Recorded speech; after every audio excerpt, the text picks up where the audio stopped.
Buenas noches, amigos, bienvenidos una vez más a su programa Noches de Mentes. Esta vez estoy con mi compañero Ramón, como siempre. Ramón. Buenas noches, audiencia. Y tenemos un invitado que ya había estado con nosotros anteriormente, el gran Pablo Pérez Joya. ¿Qué tal? Buenas noches, audiencia. Ok, bueno, hoy el día de hoy vamos a hablar del vínculo del ser humano con la muerte y a todo lo que esto nos conlleva hasta llegar al Día de Muertos. La muerte, yo creo que desde el inicio de la humanidad le ha llamado la atención al ser humano porque no sabemos qué hay después de esta. Yo creo que seas de la religión que seas, de la creencia que seas, al final te queda la duda. Incluso yo creo que hasta los que creen que se van a ir al cielo no se quieren morir porque saben que pues en realidad hay desconcierto con esto, y creo que de ahí empiezan a surgir todas las cosas hasta llegar a las tradiciones actuales que tenemos.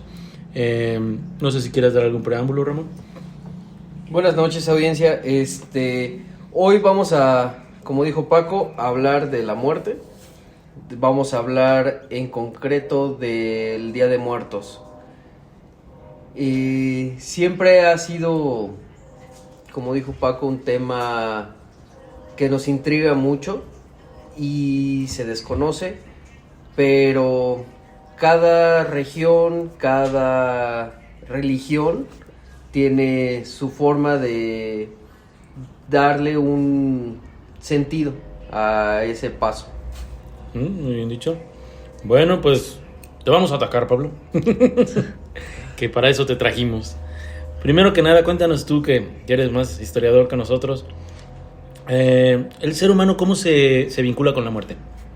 Bueno, primero que nada quisiera dar la bienvenida a la audiencia y agradecerles nuevamente por permitirme estar con ustedes. Y bueno, creo que es una pregunta bien interesante porque efectivamente, como bien mencionan, el ser humano, desde que tenemos registro, ¿no?, tanto oral como escrito, porque hay que recordar también esta diferenciación, pues se ha preocupado por la muerte, se ha preocupado en un sentido de que nos damos cuenta que como seres humanos somos frágiles y somos efímeros, ¿no? Esa es una de las grandes interrogantes de la humanidad. ¿Por qué llega este proceso? ¿Por qué se da este paso, como en ocasiones mencionamos? Y al final, el hecho de enterrar a una persona, el hecho de cremar a una persona o incinerar en su momento, como lo hacían los griegos, construir grandes monumentos como las pirámides que hicieron los egipcios, pues nos dice algo, ¿no? Hay una preocupación constante por este proceso y se trata de acompañar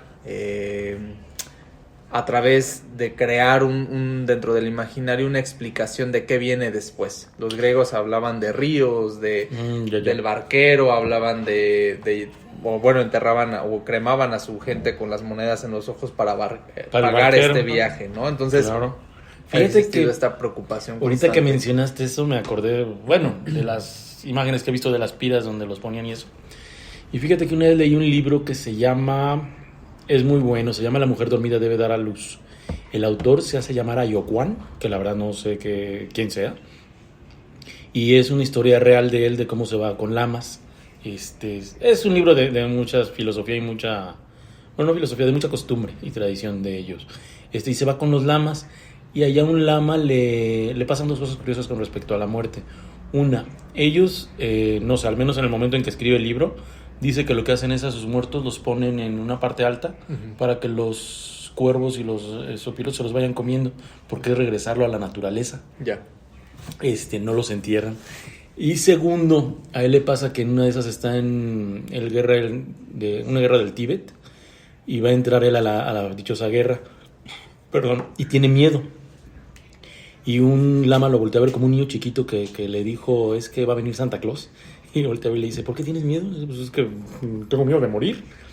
Y él le contesta, ¿que usted no sabe que la muerte no existe? Así como, no sé, se me hizo curioso. Pero bueno, continúa, por favor. Sí, bueno, efectivamente, con esto que cierras de la muerte no existe, bueno, también es algo interesante, ¿no? Claro. Cada religión y cada creencia nos plantea algo. Es muy complejo, sobre todo para quienes somos muy escépticos de todo, ¿no? Uh-huh. Porque no hay otro camino que seguir después. Claro. Se entiende como un proceso al que tenemos que llegar, porque somos personas efímeras. pero no está ese consuelo que quizá algunas religiones y algunas creencias ofrecen, ¿no? Una vida eterna, una vida que vendrá después de, o que nada más es un paso más para alcanzar otra cosa, ¿no? Ah, ok. Te iba a preguntar, empezando con esto, ¿cuándo se festeja el Día de Muertos exactamente? Primero Bueno, lo primero. Hablar de fechas, ¿no? Ajá. Sí, la tradición pues nos marca que es el 2 Es el 2. de noviembre, y hay una antesala que es justamente el primero, que es el Día de Todos los Santos, ¿no? Okay. Ambas fechas, a pesar de que durante mucho tiempo se han tratado de incorporar, y esto lo han hecho arqueólogos y antropólogos, en el calendario mesoamericano, ya puede ser mexica, ya puede ser maya, la realidad es que las fechas provienen de Europa, ¿no? Ah, ok. El primero de noviembre, el Día de Todos los Santos, obedece justamente a que en el siglo XI el abad de Cluny promueve que se empiece a venerar a las reliquias que estaban en cada una de las iglesias. Hay que recordar que las iglesias deben de tener reliquias, principalmente en el altar principal, no vaya la redundancia, que es donde se va a oficiar la misa. Entonces la reliquia permite la santificación de ese espacio, ¿sí?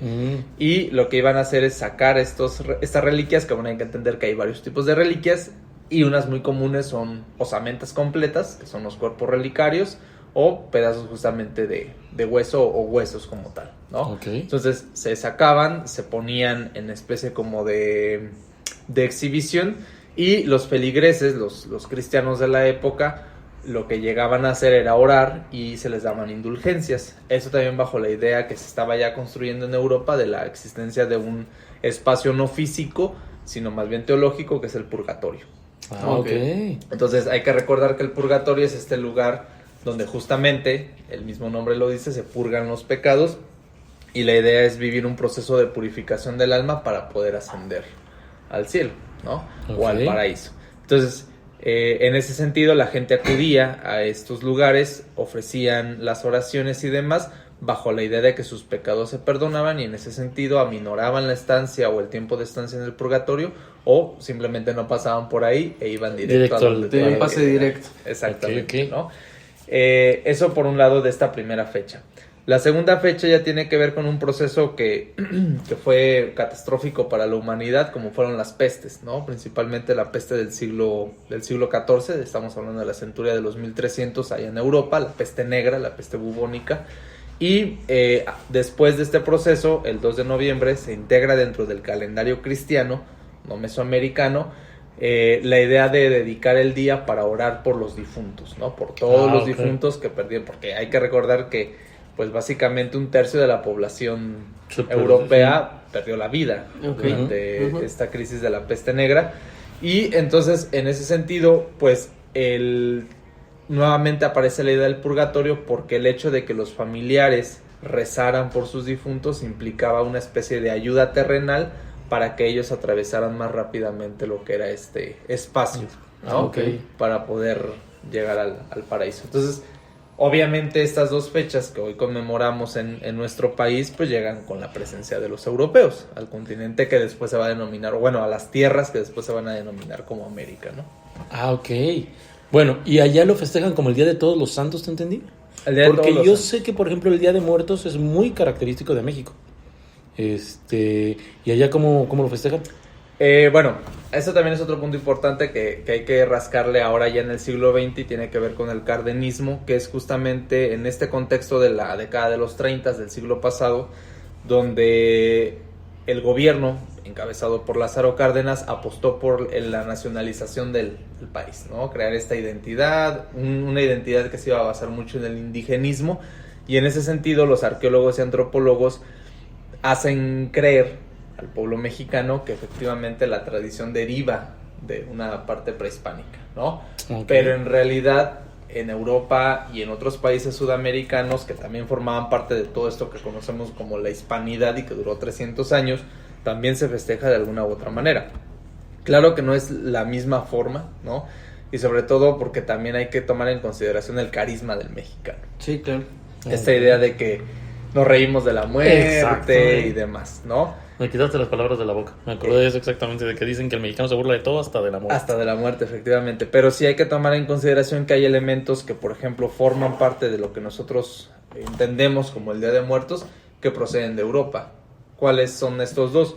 Los dulces, que nosotros denominamos alfeñiques, Ajá. que para empezar es un término árabe, ¿no? Y que llega con los órale. españoles, ¿no? Ok, Y ok. que se empieza a implementar en Veracruz. Y la otra es el pan, ¿no? El que nosotros Pan de denominamos muerto. pan de muerto, efectivamente. En Europa se entiende tanto los dulces como el pan como la representación de sus huesos, de las Por eso reliquias que pan se de están muerte. exhibiendo. Ah, ok. Exactamente. Entonces, ¿qué es lo que de alguna manera hacen? Lo llevan a su casa, ¿no? La representación de la reliquia que está en el templo santificando el espacio, Ok. para también llevarlo al hogar y que pueda estar la presencia de... Mira de- tú, de y yo me Dios, sentía muy ¿no? mexicanote celebrando el Día de Muertos. Déjele que no. Era más eurocentrista. Pues hasta lo que dijo tu niña cuando la disfrazaron de Catrina. Ah, sí. ¿Por qué me disfrazaron de mexicana? De mexicana, fíjate nomás. Oye, y pues te quiero preguntar, ¿algo de esto se hizo realmente de México? Como que algo se hizo realmente de México. Sí, ¿viene de realmente alguna tradición de México, algo de lo que hacemos? Bueno, ¿O todo es de Europa? no, evidentemente existe un proceso de aculturación. O sea, estamos hablando de 300 años, ¿no? Ujú. Ok.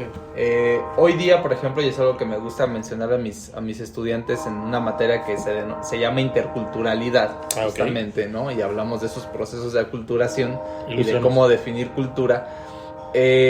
Creer que hoy los pueblos que denominamos indígenas en el siglo XXI siguen manteniendo intactas las tradiciones y las prácticas socioculturales de antes de la no. llegada de Colón y del proceso de conquista emprendido por Cortés, sería iluso. Claro, ¿no? sí, no me queda claro que ya está mezclado, ¿no? 300 años no pasan de En gratis, vano, claro. ¿no? Y les decía, y aunque no haya habido una occidentalización total, les decía, piensen en el mercado donde convergieron españoles, criollos, indígenas o indios, denominados así en la época, negros, ¿no? Porque también hubo mucha presencia negra en el virreinato de la Nueva España. Ujú. Entonces, hay que pensar que ahí platicaban, ahí convergían, ahí interactuaban, y claro que iba a haber procesos de De aculturación. aculturación aquí. Entonces, Ok. lo que nosotros hoy festejamos como la tradición ya a partir de los 30, justamente del siglo pasado y hasta la actualidad, claro que tiene elementos prehispánicos, ¿no? Lo podemos ver en los